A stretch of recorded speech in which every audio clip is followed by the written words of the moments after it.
Hello, my friends. My name is Darren Gerdes. It is Sunday, December 22nd, and this is the Daily Brief. We have a lot to cover. There are significant pieces of movement on the battlefield and other things that I want to cover. Please stay all the way to the end for this one video. This is like the rest of the time. If you want to check out somewhere, I get it, but please stay all the way to the end because I got a number of things and some things at the end that I particularly want to cover. Okay, so 1,820 Russian casualties day over day. This is a high number. A month and a half ago, this would have been higher than any casualty rate of the war. Okay, but now it's the fifth highest casualty rate, which tells you just how high this is. 1,820 casualties, 15 tanks, 29 armored vehicles, 32 artillery systems, 81 vehicles and fuel tanks. Now, if we look at the numbers here, the average last month was 1524. The average this month so far has been 1517 until we add in 1820 onto the spreadsheet.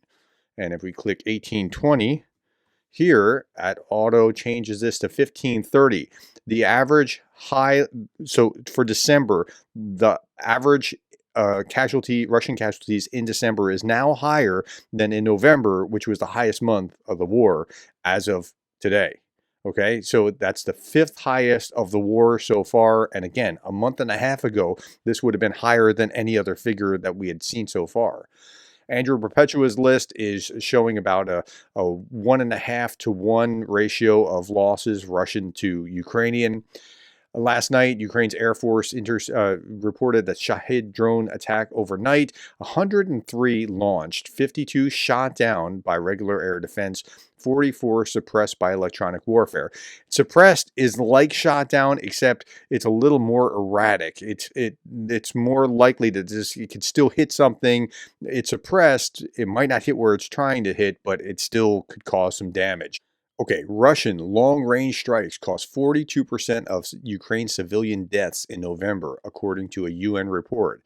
Russia continues its deliberate daily air attacks on residential areas and civilian infrastructure. Since October 2022, it has systematically targeted Ukraine's energy infrastructure with extensive missile and drone assaults, aiming to disrupt civilian life, particularly during the winter months. There was well over 1,000 drones and/or bombs or missiles within the last week.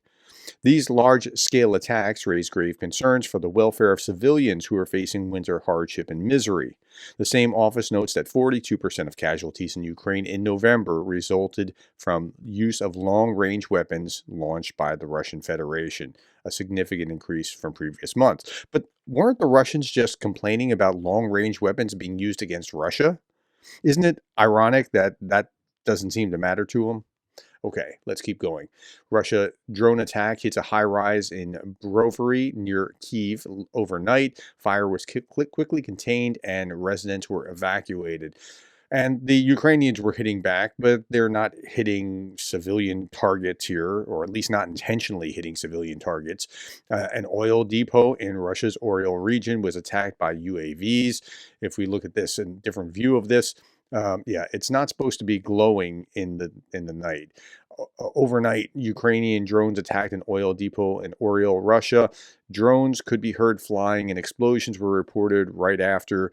One of the tanks caught fire. Local authorities say that the fire has already been put down. Here it is in the Euromaidan press. Orel is located in western Russia. City of Orel, which is administrative center for the oblast, is approximately 110 kilometers, about 68 miles from the nearest point of the Ukrainian border. Multiple explosions were heard from the direction of the oil depot, where flames were visible, according to Telegram channels. About 10 fire trucks responded. The Orel Oblast is once again experienced a massive drone attack, which resulted in another fire at a fuel infrastructure facility. And then finally, it said this: Russian forces reportedly shot down 42 drones overnight, with 20 of them intercepted in Orel. So that's kind of giving you some of the scale of what the Ukrainians were doing last night. Okay, so let's turn our attention to like what's going on the battlefield. And I'm not going to do the intensity thing, the 2 strikes here, 5 strikes there, 7, 20, 43. I'm not doing that today. I'm doing something a little different. Here's the British intelligence update. Russia's counteroffensive against Ukraine-occupied salient in Kursk Oblast continues with tactical gains in territorial control observed in the last week. So the Russians are taking some of Kursk back. They're attriting at a high rate because they're determined to take this back. Now, again, Putin wants to have all control of Kursk by January 20th. I don't think that's going to happen, and the math just doesn't add up. Ukrainian forces control approximately 480 square kilometers of Russian territory, down from approximately 510 just a week ago. So they are losing some of this territory. And a high point of 800 to 900 square kilometers as of August 2024.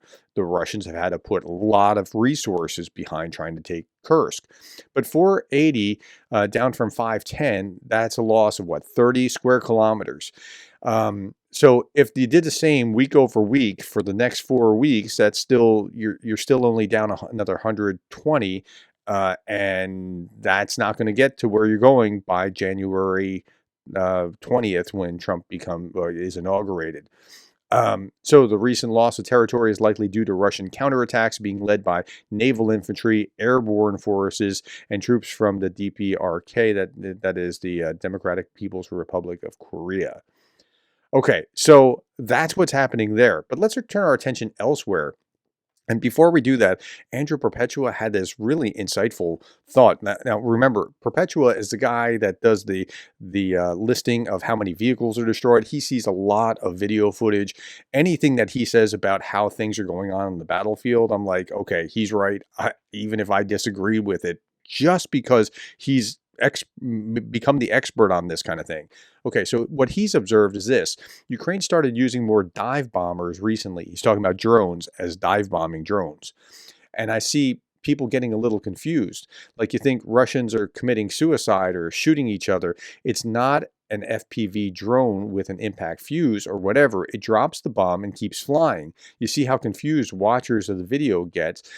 Imagine how confused the infantry are.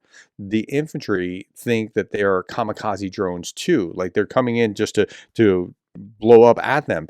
And so dive bombers are amazingly effective for the reason that they confuse people and force them to make mistakes. You cannot tell you cannot tell the drone is a dive bomber, so you respond as if it's not. And the response you take is often exactly the wrong one. For example, diving out of the way. You see infantry run away from dive bombers and dive to the side. They think the drone missed them because it kept flying, but it didn't miss. It dropped the bomb with a timed fuse 2 feet from your head, and now you're laying down and you can't get up fast enough. So that's quite an innovation, and it's just Ukraine has been so creative in the way that they have used every kind of technology, including drones. Okay, here are some drones attacking tanks. Now, again, you're only going to see a still picture here, with these are Russian positions. I'm not showing the video. Near Kupiansk, Ukrainian drones destroyed Russian armored group. The attack involved 5 vehicles, 2 tanks, 3 BMPs with infantry, spotted early by aerial reconnaissance. As the infantry dismounted, Ukrainian drone pilots struck the column, destroying BMPs and tanks beyond repair. Russian troops fled into a forest strip where they were eliminated. So again, drones are like, if we were talking about World War II tech, we'd be talking about like, wow, they have this radar thing. Wow, that's amazing. Or submarines or airplanes being used in real effect. Drones are like the new thing in this war, what that was there, if that makes sense. Okay, according to Russian sources, let's turn our attention to Noel reports to Zaporizhia. According to Russian sources, Ukrainian units moved forward in Zaporizhia region near Kamyansky and entered the village on the southern side of the Bay or the swamp, previously held by Russian forces. So there's a little bit of good news there. Russians attempted, now this really, I know that the Russians haven't given up on maximalist objectives, but I was a little shocked reading this. Russians attempted to cross the Dnipro near the Antonovsky bridge, but didn't make it. Despite heavy shelling with casualties, injuries, and damage to homes and infrastructure, the enemy couldn't even reach the middle of the river, that said the Southern Defense Forces spokesperson. Okay, so but wait a minute. That's way down in the south in Kherson, right? That's where this bridge was. Remember they blew the bridge like a year or two ago? Yeah, they're trying to get back into Kherson. I mean, it's not like they have given up or they just want Pokrovsk or just want Donbass or something along those lines. They want the whole of this, at least the whole of these oblasts, if not the whole of Ukraine, right? They're keeping coming. So you just have to understand that that's the picture. Meanwhile, we see this. This is Russian propaganda talking, the state TV talking about what's going on. Obviously, we can assume this is not yet the high-tech duel that Putin offered the West earlier, she's saying, and talking about the Orishnik missile duel that he was talking about. Seems like that was a rehearsal. The West is boiling. The panic was caused not only by Russian president's proposal to conduct an experiment, the Orishnik missile and NATO's advanced air defense systems in Kyiv, but also how confident Putin is. No, the West is not boiling because Putin is confident. The West is boiling because he's a war criminal that shouldn't be in Ukraine. But it's not about his confidence either. The Orishnik was just a bad, like this duel, like, or that were the idea. Yeah, you know, we don't want to be bored, and when things are exciting, it gets the blood going. And what? That's like crazy talk. Okay, anyway, let's go back to this. Russian conscripts are being sent to Belgorod region, and they're giving them a little pep talk and saying, you'll come back as men. These are conscripts. We love you, and we are waiting for you at home. We really hope you will be doing well there. The odds are not that high that they'll be doing well when they're sent to the front. I know it's fine. My husband is there, and they're waiting for you. Thank you. They don't look all that excited. Well done. And they start clapping for them. Yay. We brought little presents for you. Come to the commander. There are cutlets and tangerines and treats and cookies, so you won't be so sad to go.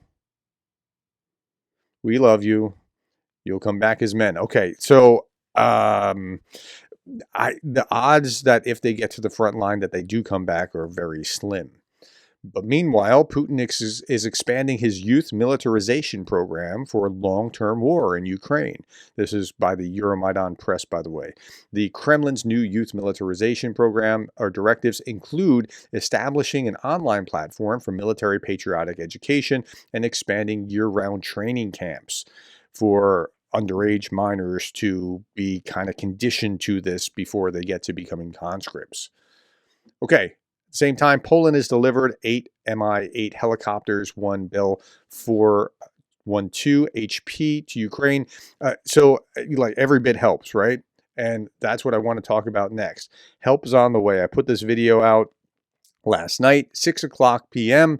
A number of you were there with me and Greg Terry. We just started a NAFO campaign, and this is the patch. Because it's all about drones, and we were trying to think like, okay, so last year when we did our fundraiser at the Christmas to New Year's, we did a fundraiser, and we were like, let's get gauzes and tourniquets and whatever soldiers need to stay alive on the front lines. Let's ship as much of that stuff over as we can. Here, like right now, the need is eyes in the sky, reconnaissance drones, and that's what this is all targeted toward. Now, when we started this campaign, we had $991 in the campaign before we actually talked about it, and that was because the campaign was turned on. People on Help 99 on the NAFO site saw it and said, oh yeah, we want to give to that. And then we did the video, and in the video last night, what we saw was like from start to end of the video, we had another $8,000 or so dollars. Well, not quite 8,000 by the end of the video. And then I woke up this morning and I was shocked that there was $26,000 donated so far. Like Greg knows the people in the 54th where this is going to. And our original goal was $30,000 to go to the 54th. So I think we're going to be expanding, and Greg has all kinds of other connections with other units. NAFO does too, but Greg personally, like the 54th is a unit where we gave one of the armored ambulances in the last fundraising push that we did over the summer.